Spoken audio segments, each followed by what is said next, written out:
పెట్టుబడులు బెదిరించి భయపెట్టి తరుముతా ఉన్నావు. నేను అధికారం లేకొస్తే మీ కథ తేలుస్తానంటావు.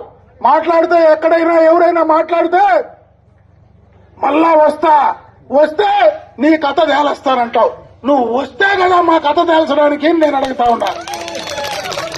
నీలాంటి పిచ్చోడి చేతికి మళ్ళా ఎందుకు అధికారం వస్తుందని అనుకుంటావో, నీలాంటి పిచ్చోడికి అధికారం వస్తుందని నీ కార్యకర్తలకు నీ నాయకులకు ఏం ధైర్యం ఉందో తెలియదు కానీ అతనికి ఒక రకం పిచ్చి పట్టింటే ఏడుండే నాయకులకు 2-3 రకాల పిచ్చులు పట్టిపోయి దేశాలకి వెళ్ళిపోయే పరిస్థితి కనపడతా ఉంది.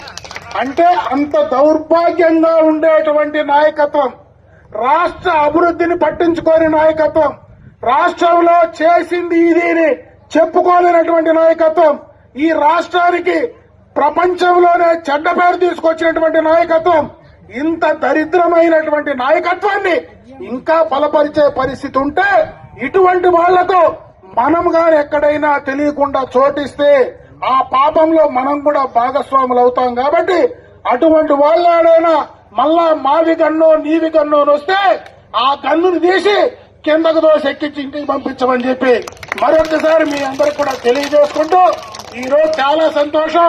ఈ రోజు ఇంతమంది ఈ కార్యక్రమానికి రావడం, ఈ రోజు బ్రహ్మాండంగా కూడా ఈ గ్రామంలో బ్రహ్మాండమైనటువంటి సభ ఏర్పాటు చేయడం. ఎందుకంటే ఎక్కువ మాట్లాడితే నాకు కూడా గొంతు నొస్తా ఉంది కాబట్టి తక్కువే మాట్లాడుతా ఉంటా. మళ్ళా చాలా సమయం ఉంది. ఇప్పుడేమి ఎన్నికల్లో ఎవడో చెప్పినట్టు నాకేమి ఈ రోజు ఎన్నికల్లో నేను ఈ 1.5 సంవత్సరం పూర్తిగా కూడా అభివృద్ధి పైనే కార్యక్రమాలపైనే దృష్టి పెట్టినా ఈ రోజు ఏ గ్రామానికి పోయినా ఏదో ఒక పని చేసి ఆ పనికి నేను పోల్టేసి నేను ఈ పని చేసినాను అని చెప్పుకునే ప్రయత్నం చేస్తా ఉన్నా. నేను ఎవడో చేసింది ఎవడో చేసిపోయి మిగిలిపోయి వచ్చిన దానికి నాది అని చెప్పుకునే పరిస్థితి అయితే నాకు లేదు. అదైతేనే నాదని చెప్తా, నాది కాకపోతే నాదని చెప్పను. నాది కాదన్నది కూడా నాదని చెప్తే ఆడ సత్తా లేనోడి అట్లా మాట్లాడతాడు. కానీ మూడింటికి అసలు సత్తాగాని ఉంటే నాది నాదనే చెప్తాడు. కాబట్టి అటువంటి వాళ్ళ గురించి నేను మాట్లాడను. ఇంకా విధి లేక రంగనాథ్ మాట్లాడు అంటా మాట్లాడినా ఏదైతే అది నేను మాట్లాడు కాబట్టి అది వాళ్ళకే వదిలిపెడతా ఉండా. నేను ఒకే పని చేస్తా. నాకు బుద్ధి తెలిసినప్పటి నుంచి నేను రాజకీయం చేస్తా ఉన్నా. ఎన్నికలప్పుడే రాజకీయం చేస్తా, ఎన్నికల తర్వాత అందరికీ పని చేస్తా. వీళ్ళు ఎన్నికలున్నా ఎన్నిక లేకపోయినా ఎవరి దగ్గర పెట్టి ఎన్నో ఒకటి ఏలు పెట్టి వాసన చూసే తప్పించి వేరే కార్యక్రమం చేసే పరిస్థితి లేదు.